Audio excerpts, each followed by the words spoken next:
Assalamualaikum warahmatullahi wabarakatuh. Sholawat serta salam semoga tercurah limpah kepada junjungan kita, Nabi Muhammad Shallallahu Alaihi Wasallam. Sahabat semua, pernahkah kalian membayangkan suasana malam yang tiba-tiba berubah menjadi neraka dalam hitungan menit? Bukan karena bencana alam, tapi karena puluhan rudal terbang menembus langit dan menghantam jantung transportasi sebuah negara. Inilah kisahnya. Dengarkan sampai akhir. Dan jangan lupa klik tombol subscribe untuk terus mengikuti kisah penuh makna dan ketegangan ini. Tel Aviv, Israel. Jam menunjukkan pukul 2 dini hari waktu setempat. Di Bandara Internasional Ben Gurion, suasana tampak tenang seperti biasanya. Penerbangan tengah malam datang dan pergi. Petugas bandara sibuk dengan rutinitas mereka, dan lampu-lampu landasan bersinar terang menghiasi malam. Namun, jauh dari sana, di dalam sebuah bunker rahasia pertahanan Israel, radar militer mulai berbunyi pelan namun konsisten. Operator bertugas menatap layar, beberapa titik merah muncul dari arah timur. Awalnya mereka mengira itu hanya latihan atau gangguan sinyal, tapi jumlahnya terus bertambah. 8, 12, 17, 23. Ini bukan latihan, ucap salah satu komandan. Titik-titik itu adalah rudal. Rudal balistik jarak jauh yang bergerak dengan kecepatan luar biasa dari arah Iran. Mereka semua mengarah ke satu titik strategis, Bandara Internasional Ben Gurion. Seketika, sirene dibunyikan. Kota Tel Aviv mulai terbangun oleh suara peringatan yang memecah malam. Warga berlarian menuju tempat perlindungan, tak tahu pasti apa yang sedang terjadi. Jet-jet tempur Israel lepas landas, dan sistem pertahanan udara Iron Dome mulai aktif menargetkan rudal-rudal yang mendekat. Namun ada yang berbeda malam itu. Jumlah rudal yang datang begitu banyak dan dalam pola serangan simultan. Bukan seperti biasanya yang datang satu atau dua, melainkan seperti hujan meteor yang datang dalam formasi militer. Para ahli strategi pertahanan terkejut. Ini adalah serangan paling terkoordinasi dan masif dalam sejarah konflik modern antara dua negara tersebut. Di menara kontrol bandara, petugas mulai panik. Mereka menerima perintah darurat untuk menghentikan semua aktivitas. Pesawat-pesawat yang bersiap tinggal landas diminta kembali ke apron. Sementara pesawat yang akan mendarat dialihkan ke bandara cadangan. Namun waktu terlalu singkat. Dari kejauhan, suara ledakan terdengar menggema. Boom! Cahaya terang membelah langit malam. Asap membumbung tinggi dari sisi utara bandara. Lalu ledakan kedua, ketiga, dan keempat menyusul dalam interval detik. Suasana berubah kacau. Petugas bandara dan militer berteriak, berlari, mencoba menyelamatkan diri. Listrik padam di sebagian area. Komunikasi terganggu. Hanya suara detakan jantung dan gemuruh ledakan yang mengisi udara. Tak ada yang menyangka, malam yang diawali dengan ketenangan, akan menjadi malam tergelap dalam sejarah penerbangan Israel. Saat suara ledakan pertama mengguncang langit Tel Aviv, ruang kendali sistem pertahanan Israel langsung berubah menjadi pusat ketegangan tertinggi. Lampu merah berkedip, dan sirene internal meraung tanpa henti. Para teknisi, ahli rudal, dan perwira militer saling berteriak memberi perintah. Semua sistem pertahanan aktif dalam mode tempur penuh. Iron Dome, sistem yang selama ini menjadi kebanggaan Israel dalam menangkis serangan roket, dikerahkan. Tapi malam itu bukan seperti biasanya. Ini bukan sekadar serangan sporadis dari arah selatan atau utara. Ini adalah serangan terkoordinasi dari timur, dengan kecepatan dan kekuatan yang belum pernah dilihat sebelumnya. Jumlah rudal yang datang dari Iran lebih dari 20, dan itu hanya gelombang pertama. Mereka diluncurkan dalam interval waktu yang sangat sempit. Rudal-rudal ini bukan sembarangan. Beberapa teridentifikasi sebagai jenis Shahab dan Heibar Shekan, yang mampu menghindari sistem radar hingga detik-detik terakhir. Para teknisi mencoba menghitung lintasan dan titik jatuh rudal secara real-time. Iron Dome melepaskan rudal pencegatnya satu demi satu. Di langit Tel Aviv, terlihat seperti perang kembang api. Kilatan cahaya dari rudal pencegat membentuk lengkungan tajam, mencoba mengejar bayangan rudal musuh yang meluncur dengan kecepatan supersonik. 4 rudal berhasil dicegat, teriak seorang operator. Namun 5 lainnya lolos. Rudal-rudal itu mengarah langsung ke kawasan landasan utama Bandara Ben Gurion, juga ke hanggar penyimpanan dan pusat pengisian bahan bakar. Sementara itu, David Tesling, sistem pertahanan yang lebih canggih dari Iron Dome, mulai beroperasi untuk menargetkan rudal yang lebih besar. Namun sistem itu hanya mampu mengatasi sebagian dari gelombang kedua. Beberapa rudal lainnya terlihat melakukan manuver menghindar di ketinggian rendah. Tak terdeteksi hingga nyaris terlambat. Di bawah langit yang berubah merah, warga Tel Aviv terdiam di dalam bunker perlindungan. Beberapa dari mereka menyaksikan dari layar ponsel bagaimana sistem pertahanan mereka berusaha bertahan dari gempuran luar biasa ini. Namun, layar yang mereka lihat pun mulai kehilangan sinyal. Jaringan mulai lumpuh akibat efek kejut elektromagnetik dari salah satu rudal yang meledak di atmosfer rendah. Kamera pengawas bandara menangkap detik-detik menegangkan saat rudal menukik cepat ke arah terminal utama. Dalam sekejap, api dan ledakan mengubah malam jadi siang. Terminal kedatangan hancur seketika. Puing beterbangan. Sebagian landasan pacu terbelah dan menghitam. Hanggar pesawat meledak seperti bom waktu. Sistem pertahanan Israel telah diuji. Walau sebagian berhasil mencegat serangan, malam itu menjadi bukti bahwa bahkan teknologi tercanggih pun punya batas. Serangan ini bukan sekadar ancaman, tapi pesan keras dari timur, bahwa satu serangan terorganisir bisa mengubah perhitungan militer dunia. Dan ketika ledakan mereda, yang tersisa hanya asap, api, dan keheningan mencekam. Subuh belum datang, tapi langit Tel Aviv telah memerah. Bukan karena fajar, melainkan nyala api yang membumbung tinggi dari kawasan Bandara Internasional Ben Gurion. Ledakan demi ledakan mengguncang tanah, membuat kaca-kaca gedung pecah hingga radius belasan kilometer. Bandara yang dulunya megah dan menjadi simbol kemajuan Israel, kini terlihat seperti zona perang. Landasan pacu hancur, hanggar pesawat terbakar, dan sebagian terminal runtuh. Lebih parah lagi, pusat bahan bakar bandara meledak setelah terkena salah satu rudal yang lolos dari tangkisan sistem pertahanan. Api membara, disertai kepulan asap tebal berwarna hitam kelam yang mengepul tanpa henti ke langit malam. Di dalam ruang kendali darurat pemerintah Israel, para petinggi militer dan intelijen berkumpul. Wajah mereka tegang, sebagian berbicara cepat dalam sambungan telepon dengan markas luar negeri. Ini bukan serangan biasa, ucap seorang komandan. Iran sudah meningkatkan standar permainan. Warga sipil di sekitar Tel Aviv mulai panik. Meskipun telah dibekali bunker perlindungan, banyak yang nekat keluar karena ketakutan. Mobil-mobil memenuhi jalanan, klakson bersahutan, dan ambulans berputar-putar menembus kemacetan. Beberapa rumah sakit mulai kewalahan menerima korban luka akibat serpihan dan efek gelombang kejut. Tak hanya bandara, sebagian kompleks militer yang terletak di bawah tanah dekat area bandara juga terdampak. Getaran ledakan menyebabkan runtuhnya beberapa bagian lorong bawah tanah, menewaskan beberapa personel yang sedang bertugas. Sistem komunikasi internal sempat terganggu selama 20 menit, waktu yang sangat krusial di tengah kekacauan. Media internasional mulai menyiarkan siaran langsung dari berbagai sudut kota. CNN, Al Jazeera, hingga BBC menampilkan breaking news secara berurutan. Gambar-gambar dari drone sipil memperlihatkan kobaran api yang meluas, serta asap yang menutupi sebagian besar langit kota. Namun dari semua pemandangan mengerikan itu, satu gambar justru menjadi pusat perhatian dunia. Sebuah masjid kecil di dekat area logistik bandara yang tetap berdiri tegak. Meski bagian atapnya rusak, dinding utamanya masih kokoh berdiri, di tengah bangunan lain yang telah rata dengan tanah. Banyak yang menyebutnya sebagai tanda langit atau keajaiban kecil di tengah bencana besar.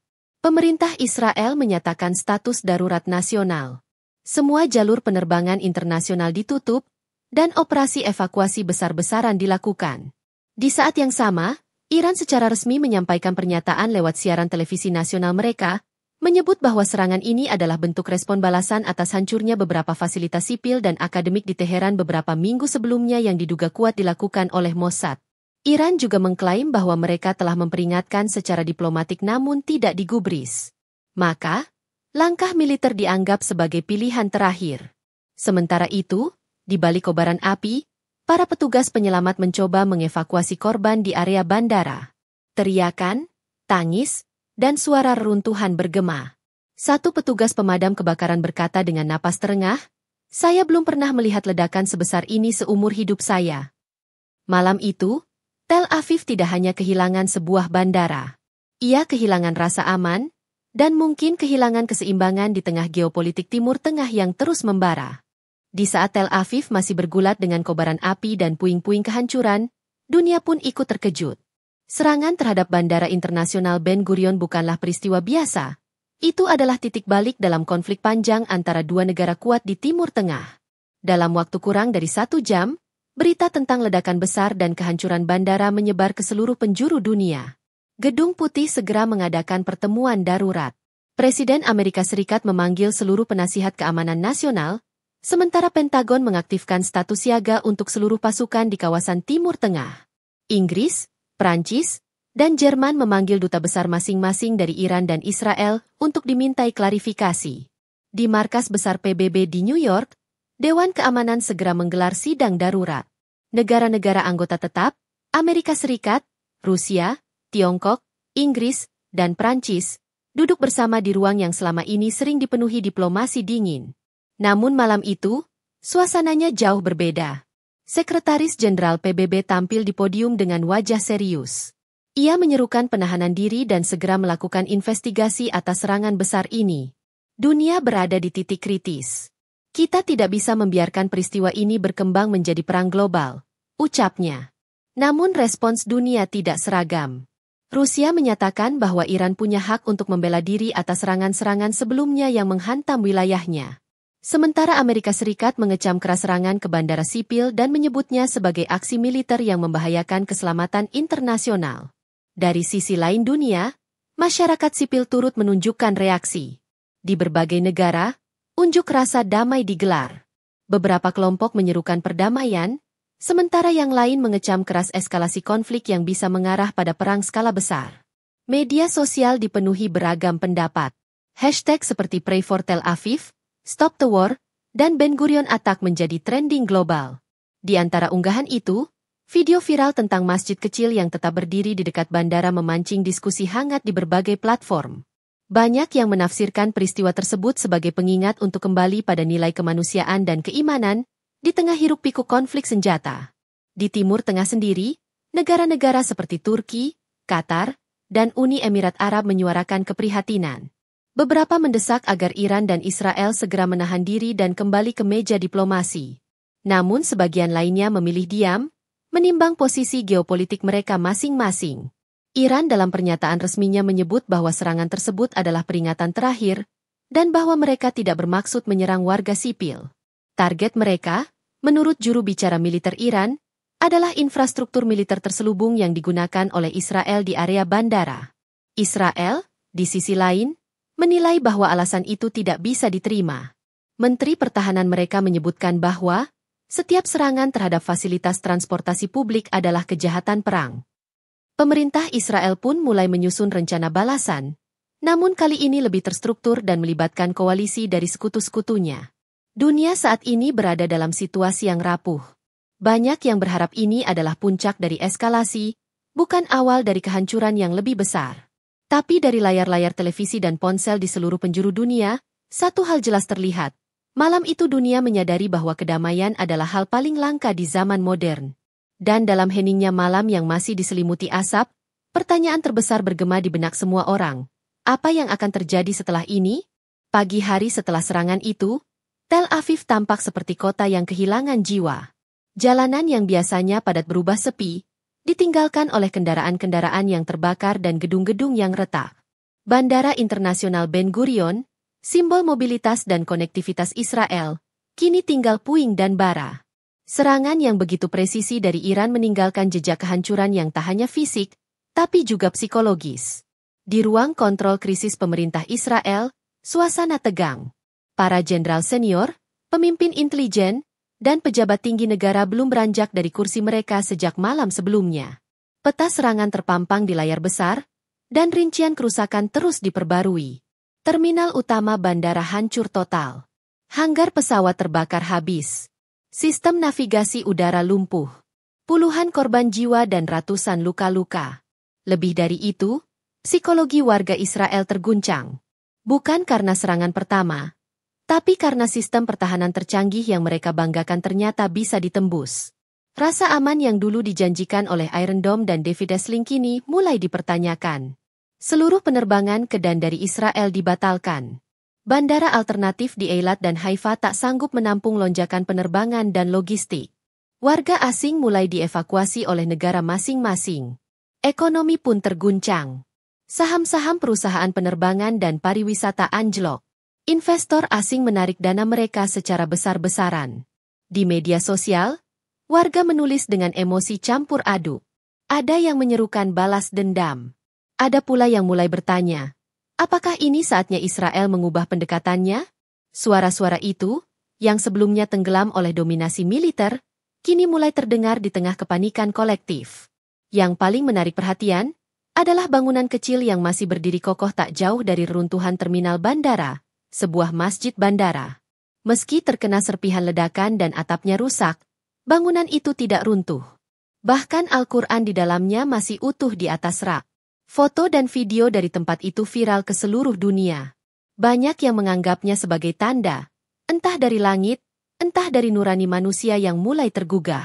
Keesokan harinya, suasana Tel Aviv berubah muram. Sekolah-sekolah ditutup. Jalanan dijaga oleh tentara. Warga diminta tetap di dalam rumah. Tapi yang tak bisa dikendalikan adalah rasa takut. Tak ada yang tahu apakah gelombang kedua akan datang, atau apakah malam berikutnya akan lebih gelap dari sebelumnya. Pemerintah Israel memberikan pidato resmi. Perdana Menteri berdiri dengan latar belakang bendera nasional yang setengah tiang. Suaranya tegas, namun raut wajahnya letih. Kami akan membalas, katanya singkat. Tapi kali ini, rakyat tampaknya tak menyambut dengan sorak. Mereka ingin lebih dari sekadar respons militer. Mereka ingin arah. Mereka ingin tujuan yang lebih dari sekadar kekuatan. Tel Aviv, yang dulunya disebut sebagai kota yang tak pernah tidur, kini seperti kehilangan arah. Suara ledakan telah meredam semangat kota ini. Dan meski matahari mulai naik perlahan di langit, sinarnya tak mampu menghapus bayang-bayang malam yang baru saja berlalu. Pagi itu, ketika dunia masih sibuk menghitung jumlah korban dan menganalisis puing-puing dari Bandara Internasional Ben Gurion, Teheran tampil dengan sikap yang mengejutkan. Dalam sebuah konferensi pers yang disiarkan secara langsung di stasiun televisi nasional Iran dan diikuti oleh media internasional, Mayor Jenderal Reza Hodadadi, salah satu tokoh militer senior dari Korps Garda Revolusi Islam, IRGC, berbicara tegas di depan mikrofon. Dengan latar belakang bendera Iran dan lambang militer yang gagah, ia mengucapkan kalimat pembuka yang segera mengguncang diplomasi global. Serangan ini adalah peringatan. Kami tidak sedang bermain-main. Kami tidak menyerang rakyat. Kami mengirim pesan kepada para pemegang kekuasaan yang selama ini meremehkan kesabaran kami. Iran menjelaskan bahwa serangan rudal ke Bandara Ben Gurion bukan tindakan sembrono, tapi bagian dari respon terukur atas serangan drone dan rudal yang menghantam fasilitas riset sipil dan rumah sakit militer di Isfahan 2 pekan sebelumnya. Serangan itu dituding dilakukan oleh agen intelijen Israel melalui pihak ketiga. Iran mengklaim telah memberi peringatan diplomatik sebanyak 3 kali melalui jalur tidak resmi, namun tidak ada tindakan nyata dari Tel Aviv. Maka keputusan diambil, dengan risiko penuh, untuk meluncurkan operasi balasan yang disebut sebagai Operasi Langit Terakhir. Pesan Iran bukan hanya tentang rudal, tetapi juga strategi komunikasi. Dalam pidato berikutnya, Presiden Iran menambahkan bahwa negaranya tidak mencari perang terbuka, namun siap menghadapi apapun bila wilayah mereka kembali diserang. Ia juga menyerukan negara-negara tetangga untuk tetap tenang dan tidak terpancing dalam konfrontasi yang lebih luas. Yang menarik, Iran juga mengundang tim penyelidik internasional untuk melihat bahwa rudal-rudal mereka diprogram tidak menyerang fasilitas sipil secara langsung, dan bahwa target bandara dipilih karena dugaan keberadaan pusat kendali militer Israel tersembunyi di dalamnya. Di berbagai belahan dunia, pesan ini diproses dengan berbagai makna. Sebagian negara barat menyebut Iran sedang berusaha mencuci tangan dengan retorika, sementara beberapa negara di Asia dan Timur Tengah justru melihatnya sebagai taktik diplomasi yang kuat melalui kekuatan militer. Rusia dan Tiongkok mendukung Iran agar tidak diseret lebih dalam ke konflik, sementara Amerika Serikat mengutuk serangan tersebut sebagai pelanggaran terhadap hukum kemanusiaan. Di sisi lain, beberapa analis netral menyebut ini sebagai perang sinyal, di mana kedua pihak tidak benar-benar ingin perang skala penuh, tapi saling unjuk taring dengan cara paling dramatis yang bisa mereka lakukan. Namun, satu hal yang pasti, dunia kini sadar bahwa Iran bukan lagi pemain pinggiran. Mereka telah masuk ke panggung utama, dan menunjukkan bahwa mereka bisa memukul balik dengan akurat, sistematis, dan terbuka. Tak hanya itu, mereka berhasil menggeser arah opini publik dunia. Kini banyak pihak yang tidak hanya bertanya, mengapa Iran menyerang, tapi juga mulai bertanya, apa yang sebenarnya terjadi sebelum ini? Dan pertanyaan itu mengarah langsung ke jantung strategi Israel sendiri. Malam itu, ketika para pemimpin dunia berkumpul dalam rapat tertutup di berbagai belahan bumi, satu kesimpulan menggantung di udara. Iran tidak hanya mengirim rudal, mereka mengirim pesan. Puing-puing Bandara Internasional Ben Gurion kini membisu. Asap masih membumbung dari sisa ledakan 2 malam sebelumnya, meski api telah padam. Bau logam terbakar bercampur debu beton memenuhi udara. Di langit Tel Aviv, helikopter militer berputar-putar, sementara pasukan darurat masih menyisir reruntuhan untuk mencari korban selamat atau sekadar serpihan data. Namun, yang lebih menyakitkan dari kerusakan fisik adalah kehancuran mental. Israel, yang selama ini dikenal dengan pertahanan ketat dan sistem teknologi tinggi, kini berada dalam kondisi limbo, antara menyusun balasan dan menelan kenyataan pahit bahwa tidak semua bisa mereka cegah. Abu dari reruntuhan menyebar ke berbagai penjuru kota. Debu radioaktif ringan dari hulu ledak non-nuklir yang digunakan Iran terdeteksi di beberapa lokasi, meski WHO menyatakan paparan tersebut masih dalam ambang aman. Namun itu tak mengurangi rasa panik di kalangan warga. Para orang tua memeluk anak-anak mereka lebih erat.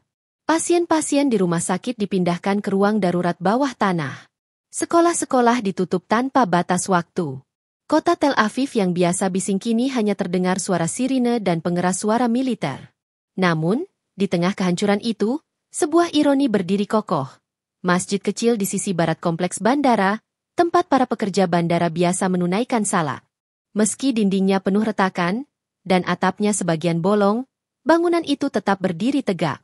Bahkan sajadahnya masih terhampar di lantai. Media internasional menyebutnya sebagai The Last Standing Wall. Banyak yang menafsirkan keberadaannya sebagai simbol bahwa dalam badai senjata dan kebencian, tempat ibadah, ketenangan, dan doa tetap menjadi benteng paling kuat. Sebuah foto viral memperlihatkan seorang petugas penyelamat Yahudi duduk di tangga masjid itu. Matanya menatap langit yang kelam.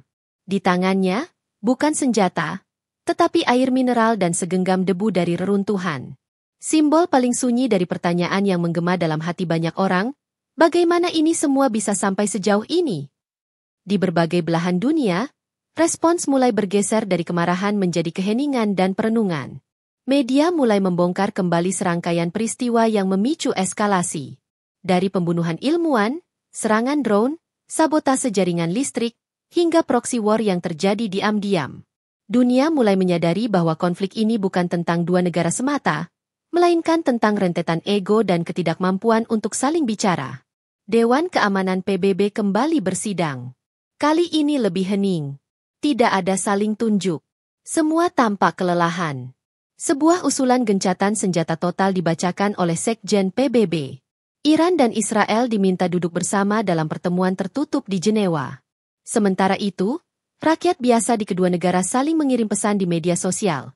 Bukan ejekan, bukan provokasi, tapi doa dan harapan. Dari Teheran, seorang anak muda menulis, "Kami tidak membenci. Kami hanya ingin didengar." Dari Tel Aviv, seorang perempuan mengunggah foto debu di teras rumahnya, menulis, "Kami sudah cukup kehilangan. Bisakah kita berhenti?" Dan ketika matahari mulai tenggelam di ufuk barat, bayangan panjang reruntuhan membelah kota. Di kejauhan, abu masih membumbung, seperti ingin menyampaikan pesan terakhir, bahwa perang tidak pernah membawa kemenangan sejati. Yang tersisa hanyalah abu, tangis, dan bangunan yang tak lagi utuh. Dan dari balik abu itulah, semoga dunia akhirnya mulai mendengar, bahwa diam bukan lagi pilihan, dan damai bukan lagi harapan kosong.